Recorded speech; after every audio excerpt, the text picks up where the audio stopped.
Então, muito bem. Continuando a exemplificação dos softwares, voltamos aqui na tela da plataforma Hydrology Plus. Nós vamos acessar agora o software Streamflow. Uma vez que a gente acessa esse software, nós vamos novamente acessar o módulo de projeto, de gerenciamento de projeto, e aí aqui a gente chama atenção para o fato de só conter dados de estações de vazão, de estações fluviométricas. Então, por exemplo, aqui, vamos pegar esse exemplo que já está pronto e vamos abrir esse projeto. Uma vez que o projeto foi aberto, a gente percebe que a cara inicial do software Streamflow, ela segue o padrão do preliminar análises também. Isso porque nós fizemos um projeto de forma unificada para trabalhar tanto com dados de chuva quanto de vazão. E como nós queremos acoplar cada um dos softwares e ao mesmo tempo que cada um deles funcione singularmente, não necessitando da presença do outro, a gente precisa fazer essa base comum, mas de forma que ela consiga funcionar de forma autônoma. Então, por isso a gente fez esse padrão que segue tanto o Streamflow quanto o preliminar análise, quanto o que a gente vai ver depois, que é o Rainfall. Então, uma vez que a gente tem aqui a nossa BDT aberta, com as estações todas que eu escolhi para trabalhar, a gente pode acessar cada uma das abas aqui, tá? Continua o funcionamento idêntico, na base diária, na base mensal, na base anual. Lembrando que na base mensal, agora aqui, ó, essa soma, ou melhor, esse valor mensal, ele é o valor soma dos dados diários. E, consequentemente, a análise anual também é a soma dos dados diários. Certo? As funcionalidades básicas do preliminar análise também podem ser acessadas via esse menu, ou se não, a principal delas, que é o descarte de dados, por meio desse botão que a gente já colocou aqui no conjunto de botões desse software Streamflow. Muito bem, o módulo View também é presente aqui, funciona da mesma forma que foi mostrado no análise preliminar. O Help, nós temos também o acesso ao arquivo de ajuda. E aí nós podemos partir para as funcionalidades de estimativas de mínimas, médias, máximas e análise de permanência. As vazões mínimas, normalmente, elas são atreladas a um período de retorno, exatamente para aumentar a segurança e que vai impactar diretamente no processo de outorga de água, né?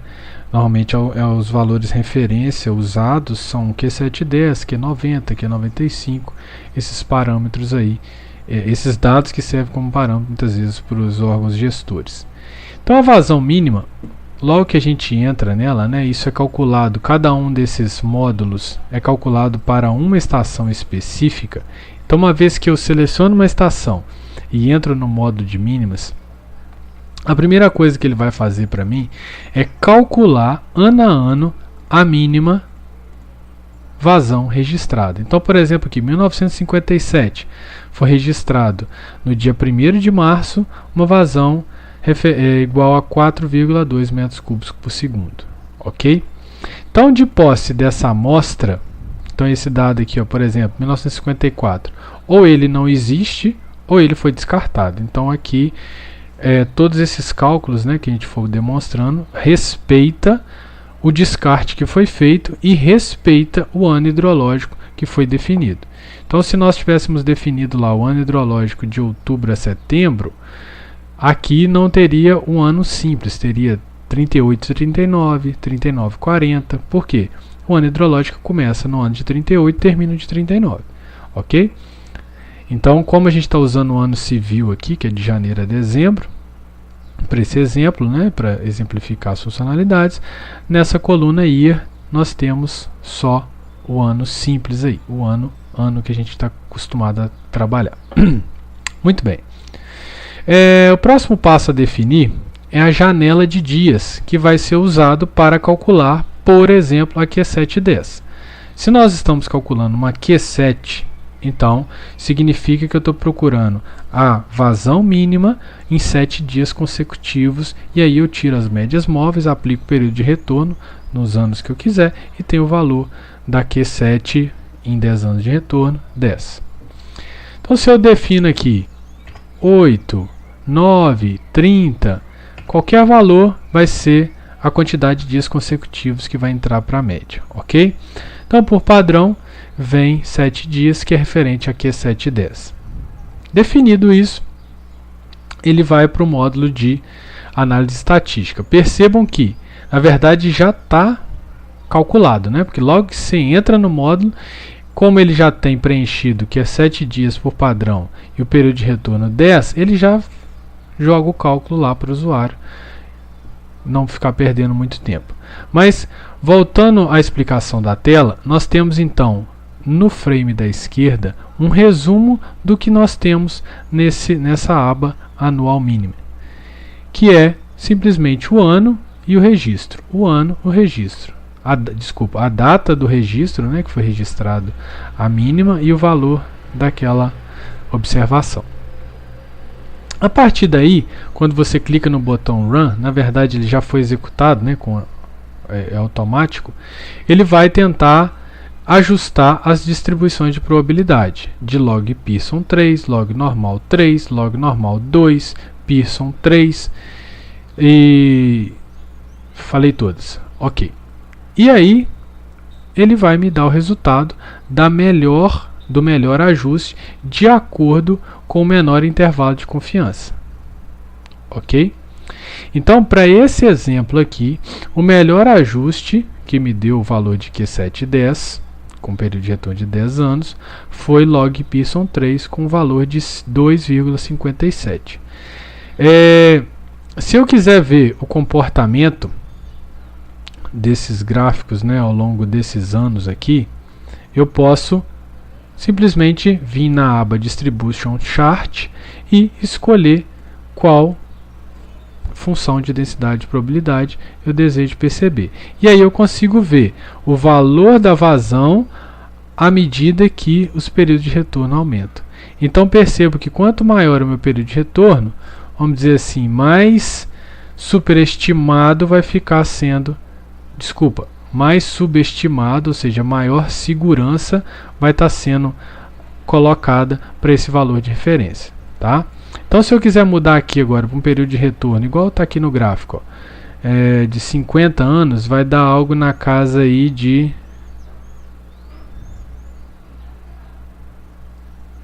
O gráfico mostra aqui 1,821, né, se eu não tiver errado um pouquinho para lá ou para cá. Então, ó, se eu vier aqui colocar 50 anos e mandar atualizar, ele vai... Só que agora ele ajustou a melhor fórmula log normal 2. Então, se eu vier aqui para 50 anos,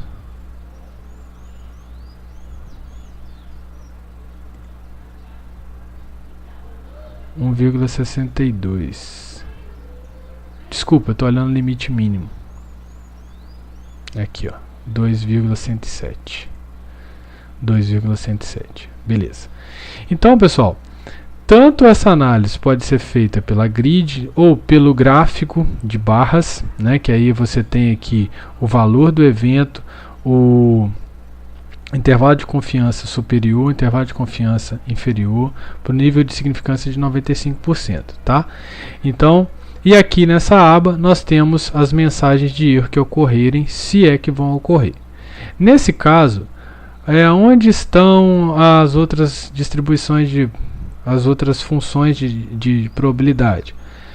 Elas não estão aqui porque possivelmente não aconteceu, não conseguiu atender os requisitos mínimos. Porque muitas vezes, como por exemplo, se o skill for 0, a log normal 3, log normal 3 ela não funciona, tá? Então, só vai aparecer aqui as funções de densidade de probabilidade que conseguiram ser ajustadas para esse conjunto de dados. Ok?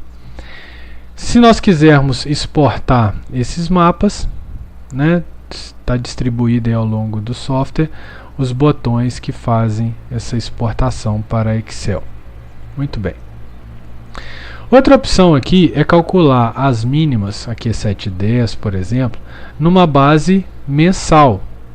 Então, se eu escolho o checkbox mensalmente, né, mensal aí, eu defino qual mês que eu quero.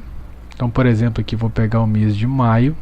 Então, percebam que a minha amostra é alterada, ou seja, os cálculos agora de definição de valor mínimo só vão acontecer no mês de maio. Então, maio de 39, maio de 40, maio de 43, e aí você tem um registro de quando foi e qual a magnitude desse registro aí. Ok? A partir daí, esses valores já são transcritos para esse resumo, né? E aí, a partir dessa amostra, para esse período de retorno, por exemplo, vou colocar, aí está calculado para 50, vou colocar para 10. Eu mando recalcular, e aí ele me dá que o valor do evento, né, da Q710 para o mês de maio é 3,588. Ok? Então aqui nós temos tanto a opção de fazer a Q7. Q7 é força de expressão, viu, pessoal? É mais por causa da Q710. Mas se eu quisesse fazer Q810, é só mudar aqui que esses valores vão ser recalculados e mostrado o resultado para a gente. Tá? Então dá para fazer tanto a mensal quanto a anual. Se eu volto aqui para anual e executo novamente, agora ele vai me dar o registro pelo ano inteiro. Ótimo. Feito isso, a gente pode passar agora para o módulo que calcula as médias. Esse módulo dispensa muitos comentários porque ele faz a média do ano de 1938 a 1965. À medida que eu altero esse período base, como a gente chama, esses valores todos vão ser alterados. Então, por exemplo, 1950. E se eu executar, ele vai recalcular para esse período estipulado. Então, aqui eu tenho a média anual, com o valor da média, se o ano está completo ou não, quantidade de dias válidos, né, que foram utilizados. A outra opção é a média por mês, mês a mês, nesse período estipulado. E a outra opção é o que nós chamamos de vazão de longo termo, ou QMLD, vazão média de longa duração, que é a média durante todo o período que você deseja. Então, nessa tabela, nós trazemos também a opção de desvio padrão, de assimetria dos meses válidos, do somatório, do número de dias da amostra, exatamente para a pessoa conseguir, se quiser replicar ou conferir alguns dados, fazer essa conferência. Aqui no topo, nós temos o valor já final, aqui está mês a mês, então aqui nós temos o valor QMLD de longo termo para o ano e para o período inteiro.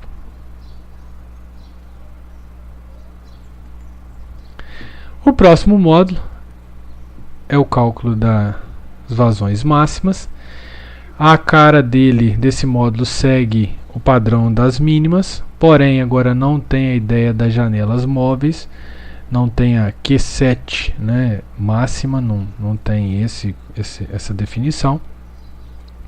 Então, a gente trata as máximas para o ano inteiro. Então, mesma ideia, nós temos aqui o registro da máxima, quando foi, qual o seu registro. E aqui nós temos a associação do período de retorno para esse conjunto de dados. Então, se eu quiser aqui para um período de retorno de 50 anos e verificar qual vai ser o evento máximo, vai dar 58,919. Então percebam que aqui ele já ajustou Gamble, log Pearson 3, log Pearson 3, log Pearson 3, log normal 3. Não ajustou log normal 3. É interessante também dizer que essa vazão, ela normalmente é usada, é o que a gente chama de vazões de projeto. Então, quanto maior o período de retorno, mais seguro vai ser esse projeto que você está trabalhando em cima dele. Ok? Então aqui só para exemplificar, quem ganhou foi Pearson 3, então vamos ver o comportamento, como se a gente estivesse testando aqui, ó, ano por ano, qual que é o valor. Então esse gráfico te dá o comportamento. Lembrando aqui, ó, que o evento é o vermelhinho, né? Tá trocada essa cor aqui. Então o evento aqui para 50 anos foi o que nós vimos lá. Então um atrasozinho, 58,919. Se eu já colocar para 90 anos aqui, ó, esse gráfico só vai me dar a resposta. Eu já pulo para 61, né, metros cúbicos por segundo. Para 90 anos é a mesma coisa de eu vir aqui e colocar o período de retorno 90 e mandar rodar. Então eu tenho aqui o resultado que teoricamente, que não necessariamente tem que ser o melhor, como aquele gráfico lá que estava em Pearson 3. Por fim, a gente tem a análise de permanência. O que esse módulo faz? Ele faz a análise de permanência que nós chamamos análise de permanência por classes. Ele não faz a contínua. Então ele subdivide o seu intervalo em 50 classes de bandas, né, que a gente está chamando aqui de quantidades, né, de faixas de vazão, e vai associar agora, fazer uma análise de frequência para cada uma delas. Então, por exemplo, na faixa de vazão de 9 metros cúbicos por segundo a 8,9, 239 dias foram registrados nessa faixa. Então ele faz a porcentagem de frequência acumulada, né, que é o caso de todas que são menores que ele, e ele vai fazer o cálculo da vazão pela permanência, que é via interpolação desses dados, fazer aqui 95, aqui 90, aqui 85, até aqui 50. Então isso significa que nesse período estudado, que é de 38 a 65, 95% do tempo tem uma vazão de 2,678 metros por segundo. Em 70% do tempo tem uma vazão estimada em 4,558 metros cúbicos por segundo. Ok? E assim por diante. Se eu quiser ver o gráfico, nós podemos ver o comportamento gráfico para cada uma das vazões ou percentual de tempo de permanência, certo? Essas outras duas abas são abas que são variações da forma de cálculo. Ao invés de calcular aqui para todo o período, aqui a gente calcula para um ano, para cada ano, né, considerando o período aqui fosse só 1938. Então em 1938, 95% do tempo sempre ia encontrar uma vazão de 4,12 metros cúbicos por segundo. Mensalmente, aí você tem aqui mês a mês esse cálculo sendo feito, tá? Se você quiser escolher aqui um ano específico, aí você está definindo o que? Um mês para um determinado ano e assim sucessivamente, tá? Mas o importante aqui e o tradicional é a análise de frequência, o período inteiro, fazer essa análise, e o acompanhamento gráfico aqui para você ver o comportamento. Ok? Então assim a gente finaliza o segundo software, que é o StreamFlow.